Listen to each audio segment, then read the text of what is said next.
A sweep at City for the LA Dodgers, who entered this midweek series in Major League Baseball riding a 5-game skid. Not something we will often say about LA throughout this regular season.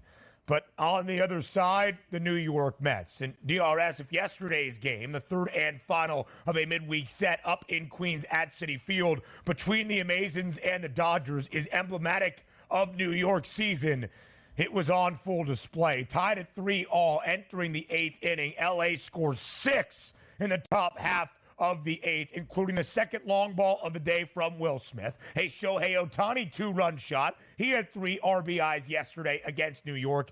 And Jorge Lopez, ejected from the game, arguing a check swing, tosses his glove into the stands, and then ridiculed the Mets as an organization to only get DFA'd. Pretty much he was cut, designated for assignment following the game by the Mets organization. Things are bad in New York. The Dodgers win 10-3 to complete the sweep over the Mets.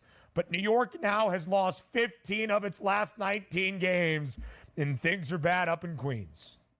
Yeah, by the way, shout out JD Martinez going 1 of 5 yesterday, but recording an RBI in the 5th inning to cash in a ticket. So it was a glorious day overall for me, being a Philadelphia Phillies fan, with them pick up the victory, the Mets getting a loss and seemingly in turmoil now at 22-33. You saw the post-game presser there where, you talk about a pitcher that's upset. The last thing you want to put the blame on yourself. Hey, I lost my cool. I apologize. We'll get this together. He took the opposite route, and now he is out of town at this point. But also, they had a closed-door meeting with the players themselves. Keep in mind also, Pete Alonso got hit with a pitch in the 1st inning and didn't come back to the game. X-rays were negative on the finger, so it wasn't broken. Thank goodness for that for the Mets. But I don't know where they go from here. Usually it's like you hit rock bottom and you go higher. They are already so far buried in contention in the NL East because of the good start from the Atlanta Braves and the Philadelphia Phillies. That's already out of the equation. We haven't even gotten to June yet. This is crazy for the Mets. And again, I don't know what happens from here on out, but we sort of were entering into a season almost as a throwaway for the Mets. And it seems like the Mets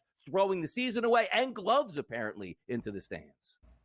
Yeah, things are really bad for the Amazons. You have all the money in the world from Uncle Steve Cohen, and yet you're kind of in this squandering limbo phase right now after the failed investment last year with Justin Verlander and Max Scherzer, and where things stand at the moment. Not a ball club good enough to truly compete for a pennant, so you're not really diving back in, but rebuilding for 2025 and beyond.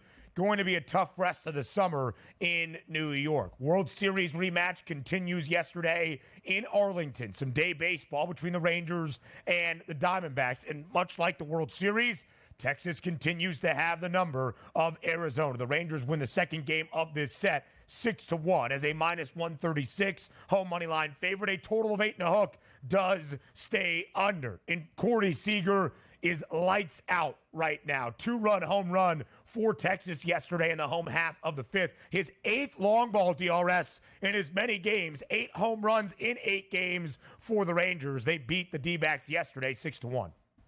Yeah, sometimes it's not even really about handicaps. It's just riding the hot hand, which certainly Corey Seager does have, that 8 games and 8 home runs. And it's crazy to look at. Yesterday he goes 1 for 3 with the home run and 2 RBI, only hitting 260 for the season. With that type of run early, you expect Corey Seager to be hitting 360 and not 260. But that's a good victory for them. But let's flip it back over to the Arizona Diamondbacks, who've now dropped to 25-30 on the season. Corbin Carroll yesterday went 3 of 5 at the plate. Rose his average to what? 290, 310? No, to 194. So an anchor in your lineup who's a very good player who maybe just uses this game as a springboard to finally get over 200 in the next couple of days. We'll see. But this certainly isn't the Arizona Diamondbacks team that we saw all throughout the playoffs last year, right through to the World Series. They're scuffling right now. And the Rangers getting closer and closer now to 500 after that terrible streak they've been on for the past 2 weeks or so.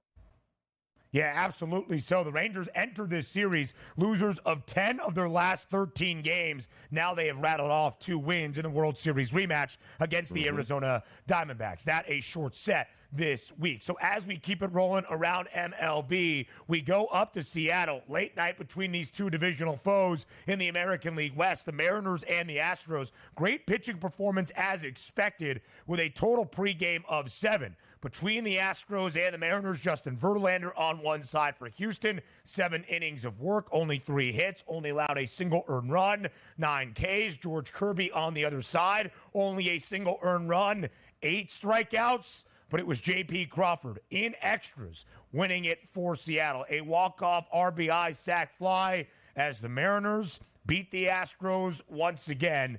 2-1 the final. Seattle a very slight favorite yesterday, -112 at home. The Astros DRS have now lost 5 of their last 7. Yeah, and then back to the when are we going to turn the season around? Only it's getting later and later in order to do that. That loss there drops them to 24-32. But also the Seattle Mariners start getting going. 5 games now above 500. Maybe they take control of the AL West. You look at Verlander on the hill. He gave you exactly what you needed. 7-inning pitch, 1 earned run. You're supposed to win that. And also chipped in with 9 strikeouts. Verlander being much better on the road this year than at home. And obviously we know that. When you're pitching in Houston, that's a small ballpark. When you're pitching up in Seattle, that is a large ballpark. Yeah. Lost that game.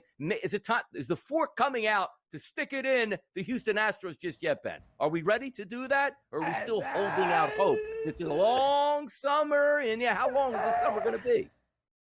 Yeah, I still hold out hope because I do think there are a certain few ways that Houston can get there. But you're right. The burden is on the Astros to really turn things around. Seth Lugo has been sensational this year for the Kansas City Royals. He improves to 9-1 with another victory yesterday as the Royals snap a 3-game skid, get their first win of this midweek set against their AL Central divisional foes in the Minnesota Twins. In Minneapolis, the Royals win outright as an underdog. That was the best bet for me yesterday with Lugo on the bump. KC victorious 6-1 over Minnesota. Yeah, Witt, Perez, and Velasquez each with 2 hits yesterday. We're waiting for my guy Michael Massey to come back, injured just a few games back. Hasn't been back in that lineup. That's a good victory overall. Ober on the mound, 5 innings pitched, 6 earned runs, and 9 hits. Kansas City broke out the bats yesterday and came away with the dub. Nelson Velasquez, 2 home runs yesterday for the Kansas City Royals, snapping that 3-game skid. But the Twins still 5 games above 500. More around Major League Baseball comes your way up next. A doubleheader yesterday in Detroit. It was 2 of 16 games that we had on a full Wednesday around Major League Baseball, both during the daytime hours in the Motor City, and a couple of great pitching performances and pitching matchups on the bump in Detroit. First in game number 1, it was the hometown guy, Tarik Skubal, absolutely shoving against the Buccos. The Tigers win game number 1, 8-0. Skubal getting the better of the Pirates rookie, Jared Jones, who did struggle yesterday. 7 innings of shutout work for Skubal, only 3 hits allowed, 8 strikeouts. He is now 7-1 this year with a 2.01 ERA. But it was also Skenes Day later in the afternoon in the second leg of the doubleheader, and Paul Skenes, the other rook for the Buccos, fantastic. 6 innings of work, 2 earned, 3 hits, 9 strikeouts, going well over his strikeout prop of 7.5 in the over had plus money as Pittsburgh takes the second of the doubleheader, 10-2 the final. Yeah, aces, they absolutely love when you back them up at the plate. Case in point, Tarik Skubal, 7-1, 2.01 ERA now. You know, he feels about getting 8 runs of support. It's like, yeah, I don't even need more than 1 or 2 at this point as they easily blanked Pittsburgh 8-0 in game number 1. And also got both of these games correct because I felt Skubal was the right play in game number 1. And then the ace returns to the mound here, the young ace, I should say, for the Pittsburgh Pirates in game number 2. They easily win. Why? Because their ace was backed with 10 runs of support in that game in an easy 10-2 victory. So if you're looking from a doubleheader perspective, usually you get a split. This one was pretty easy. Ace in game 1, ace in game 2, roll with them both. You came away with easy run line victories there, Ben. The Tigers -148 is the money line favorite in that opening game with Skubal on the bump. The Pirates were a -142 money line favorite with Skenes on the bump in the second game.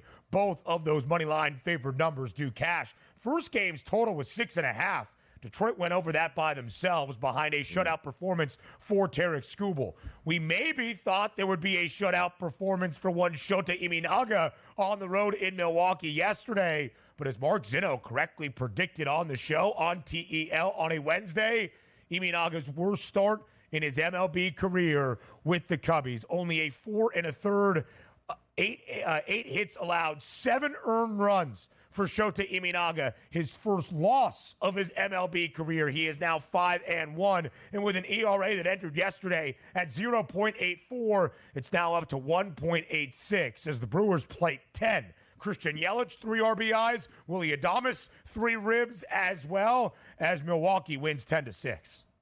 Yeah, he's a great pitcher, and certainly we expect him to bounce back. But once you get more film and more book on a pitcher, some of these hitters start to get a slight advantage over said pitchers. But also, look no further than the statistics of this game, Ben. Take a look at this. 6 of 11 with runners in scoring position here for the Milwaukee Brewers, which also included leaving on base only 1 runner. That means making the most of your damage, and they get 10 runs out of that. Flip it over to the Chicago Cubs. Left on base, 9. Runners in scoring position, 0 for 8. Imagine that. They went 0 for 8 with runners in scoring position, still scored 6 runs with their ace on the mound, and still lost that ball game to the Milwaukee Brewers. Tough scene out there, but again, you are going to lose games eventually, and if that was your handicapping strategy, like Mark Zinno goes, hey, look, you can't win them all. He was dead correct yesterday in that one.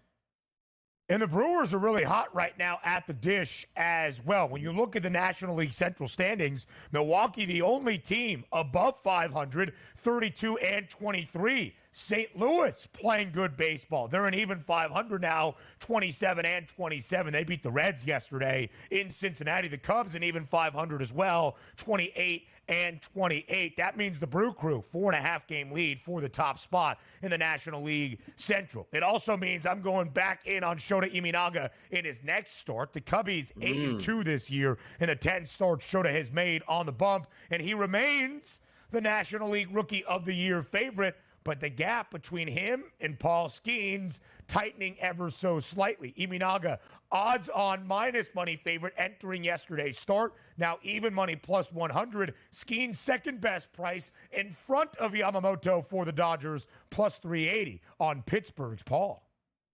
Yeah, we'll see how long that leash is going to go, because the one thing we do know about young pitchers, sure, they're going to let you go, but sooner than later, you might be looking at late July, late August, and they're telling you, we're going to shut Skenes down for the rest of the season. We'll see how long they let Iminaga go, but more pitching on Iminaga's arm, obviously, than Skenes. Just breaking into Major League Baseball, Iminaga in the past has thrown much more innings professionally. We'll see how it plays out at this point, but for my money, I still think Iminaga should be that plus 100 favorite at this point.